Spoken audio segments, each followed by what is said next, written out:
अशा अनेक निर्णयामुळे मराठा समाजाची अपेक्षा प्रचंड वाढली। सरकारला बदनाम करण्याची सुपारी दिली आहे का? केवळ सरकारी कार्यालय म्हणून नाही तर संधी देणारी संस्था म्हणून पाहिलं जातं। प्रश्न केवळ नवीन मतदारांचा नाही तर आधीच योजनेत सहभागी झालेल्या लाभार्थ्यांचाही आहे। सरकारच्या एखाद्या योजनेवर टीका होणं नवीन नाही, पण सरकारनेच नियुक्त केलेला एखादा अध्यक्ष जर उघडपणे म्हणत असेल की माझ्याकडे अधिकारच नाहीत, ही परिस्थिती बदलली नाही तर मीच राजीनामा देईन, हा फक्त एका महामंडळाचा वाद राहत नाही। मग प्रश्न पडतो, सरकारच्या योजनांमध्ये खरोखर अडथळे निर्माण होत आहेत का? मराठा तरुणांना मिळणाऱ्या कर्जामागे नेमकं कोण अडसर ठरतंय? आणि सर्वात महत्त्वाचं म्हणजे एका अधिकाऱ्यावर एवढे गंभीर आरोप होत असताना सरकार अजूनही शांत का आहे? आपण आज या संपूर्ण प्रकरणाचा राजकीय, प्रशासकीय आणि सामाजिक अशा तिन्ही बाजूंनी सविस्तर उलगडा करणार आहोत। नमस्कार, मी स्वप्नील आणि आपण पाहतात त्याचं काय महाराष्ट्र। राजकारणात अनेकदा विरोधक सरकारवर आरोप करतात, सरकार विरोधकांवर आरोप करतं आणि हे आपण रोजच बघतो। पण इथे चित्र थोडंसं वेगळं आहे, कारण आरोप विरोधकांनी केलेले नाहीत तर सरकारने जबाबदारी दिलेल्या महामंडळाच्या अध्यक्षांनी केले आहेत। आणि म्हणूनच या संपूर्ण प्रकरणाचं गांभीर्य आणखी वाढतं। अण्णासाहेब पाटील आर्थिक विकास महामंडळ मराठा समाजातील तरुणांना उद्योग, व्यवसाय आणि स्वावलंबनासाठी आर्थिक मदत मिळावी या उद्देशानं तयार करण्यात आलेली एक महत्त्वाची संस्था। अनेक तरुणांनी या महामंडळातून कर्ज घेऊन स्वतःचा व्यवसाय सुरू केला, अनेकांना रोजगार मिळाला। त्यामुळे मराठा समाजात या महामंडळाकडे केवळ सरकारी कार्यालय म्हणून नाही तर संधी देणारी संस्था म्हणून पाहिलं जातं। पण गेल्या काही महिन्यांपासून या महामंडळाच्या कामकाजात सातत्यानं तक्रारी समोर येत होत्या। कर्ज मंजूर होण्यास विलंब, व्याज परतावा अडकणे, नवीन अटी लागू होणे, काही लाभार्थ्यांचे LOI रद्द होणे, अशा अनेक तक्रारी वाढत गेल्या। मात्र या तक्रारी सामान्य लाभार्थी करत होते, त्यामुळे हा प्रशासकीय प्रश्न आहे असंच अनेकांना वाटत होतं।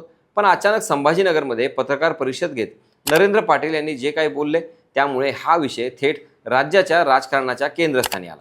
त्यांनी स्पष्ट शब्दात सांगितलं की व्यवस्थापकीय संचालक विजय सिंह देशमुख यांच्या कार्यपद्धतीमुळे महामंडळाचं काम अक्षरशः ठप्प झालंय।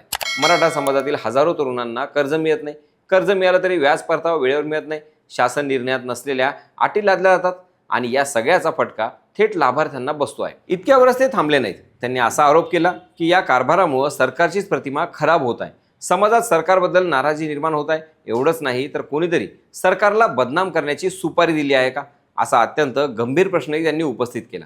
अशा प्रकारचा आरोप एखादा विरोधी पक्षाचा नेता करतो तेव्हा त्याकडे राजकीय वक्तव्य म्हणून पाहिलं जातं, पण सत्ताधारी व्यवस्थेतीलच एक जबाबदार पदाधिकारी अशी भाषा ज्यावेळेस वापरतो तेव्हा त्याचं राजकीय वजन पूर्णपणे बदलून जातं। याच ठिकाणी या संपूर्ण प्रकरणाला राजकीय वळण मिळतं, कारण नरेंद्र पाटील यांनी हा प्रश्न थेट मुख्यमंत्री देवेंद्र फडणवीस यांच्यापर्यंत अनेक वेळा पोहोचवल्याचा दावा केला। पत्रव्यवहार झाला, चर्चा झाली, तक्रारी झाल्या, पण तरीही कोणतीही कारवाई झाली नाही असं त्यांचं म्हणणं आहे। मग आता प्रश्न असा निर्माण होतो की जर अध्यक्षांच्या म्हणण्यानुसार इतक्या तक्रारी होत्या तर निर्णय का झाला नाही? हा फक्त प्रशासकीय विलंब आहे की त्यामागे आणखी काही राजकीय गणित आहे? आता इथे आणखी एक महत्त्वाचा मुद्दा आहे, तो आपण समजून घेऊया। सरकारी महामंडळामध्ये अध्यक्ष हा राजकीय नियुक्ती असलेला चेहरा असतो, तर व्यवस्थापकीय संचालक हा प्रशासकीय अधिकारी असतो। आदर्श परिस्थितीत दोघांनी समन्वयानं काम करणं अपेक्षित असतं, पण जेव्हा अध्यक्षच सार्वजनिकरित्या म्हणतात की माझे हात बांधले गेले आहेत, अधिकारच नसतील तर हे पद ठेवून काय उपयोग, तेव्हा तो फक्त वैयक्तिक नाराजीचा विषय राहत नाही, तो प्रशासन आणि राजकीय नेतृत्व यांच्यातील समन्वयावरचा प्रश्नचिन्ह निर्माण करतो। आणि इथूनच या संपूर्ण वादाचा दुसरा आणि अधिक मोठा राजकीय अँगल सुरू होतो। महाराष्ट्रात गेल्या 1.5-2 वर्षांपासून मराठा आरक्षणाचा प्रश्न सातत्यानं राजकारणाच्या केंद्रस्थानी आहे। मनोज जरांगे पाटील यांच्या आंदोलनानंतर सरकारवर मोठा दबाव आला। कुणबी प्रमाणपत्र, सगळे सोयरे, आरक्षण, विशेष अधिवेशन अशा अनेक निर्णयामुळे मराठा समाजाच्या अपेक्षा प्रचंड वाढल्या। अशा वेळी सरकारसाठी केवळ आरक्षणाचा प्रश्न महत्त्वाचा नाही तर मराठा समाजासाठी सुरू असलेल्या विविध योजनांची प्रभावी अंमलबजावणी देखील तितकीच महत्त्वाची ठरते। अण्णासाहेब पाटील आर्थिक विकास महामंडळ हे त्यातलं सर्वात महत्त्वाचं उदाहरण, कारण आरक्षण हा एक वेगळा विषय असला तरी व्यवसायासाठी भांडवल, स्वावलंबन आणि रोजगार यासाठी हे महामंडळ थेट हजारो तरुणांशी जोडलेलं आहे। त्यामुळे जर इथेच अडथळे निर्माण होत असतील तर त्याचा राग शेवटी सरकारवरच निघणार। आणि नरेंद्र पाटील यांचा नेमका हाच दावा आहे।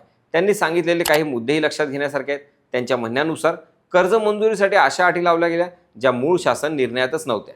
काही प्रकरणांमध्ये वार्षिक उत्पन्नाच्या अटी वाढवल्या गेल्या। 2025 मधील काही LOI रद्द करण्यात आले। वाहन खरेदीसाठी कर्ज मंजुरीची प्रक्रिया थांबली, त्यामुळे त्यांनी आधीच व्यवसाय सुरू केला होता, त्यांनाही व्याज परताव्याचा लाभ मिळण्यात अडचणी झाल्या। म्हणजे प्रश्न केवळ नवीन मतदारांचा नाही तर आधीच योजनेत सहभागी झालेल्या लाभार्थ्यांचाही आहे। त्यामुळे राजकीयदृष्ट्या सरकारसमोर हे मोठं आव्हान उभं राहतं, कारण विरोधी पक्षाला या मुद्द्यावरती फार काही बोलावं लागणार नाही. सरकारच्या योजनेवर टीका सरकारमधीलच एक अध्यक्ष करत असतील तर विरोधकांना वेगळे आरोप करण्याची गरज उरत नाही. हेच या प्रकरणाचं राजकीय गांभीर्य आहे. पण इथे दुसरी बाजूही तितकीच महत्त्वाची आहे.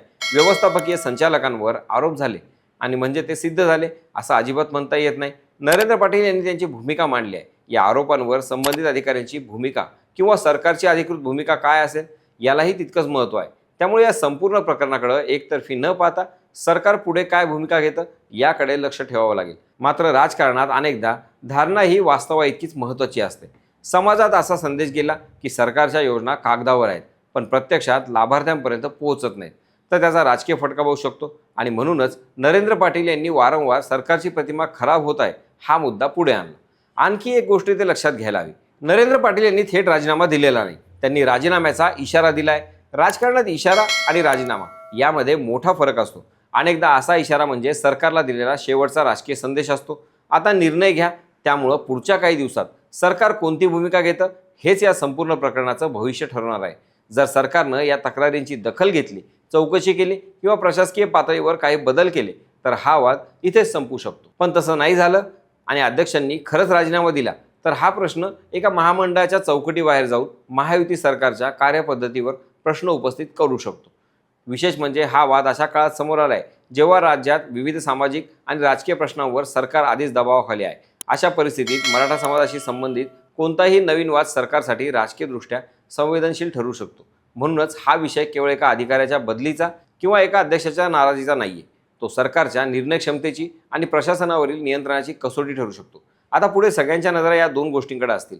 एक म्हणजे मुख्यमंत्री या प्रकरणावर काय निर्णय घेतात आणि दुसरं म्हणजे नरेंद्र पाटील आपला इशारा प्रत्यक्ष राजीनाम्यात बदलतात की सरकारच्या हस्तक्षेपानंतर हा वाद मिटतो. कारण या प्रश्नाचं उत्तर फक्त एका महामंडळाचं भविष्य ठरवणार नाही तर मराठा समाजात सरकारबद्दल कोणता संदेश जातो हेही त्यावर अवलंबून असेल.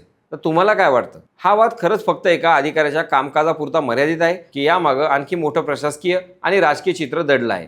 सरकार आता तातडीने निर्णय घेईल की हा संघर्ष आणखी तीव्र होईल? तुमचं मत कमेंटमध्ये नक्की सांगा. बाकी राजकारणाच्या आखाड्यात आपली नजर कायम असणारच आहे. तेव्हा कुठेही जाऊ नका, पाहत राहा, सबस्क्राईब करा. त्याचं काय महाराष्ट्र.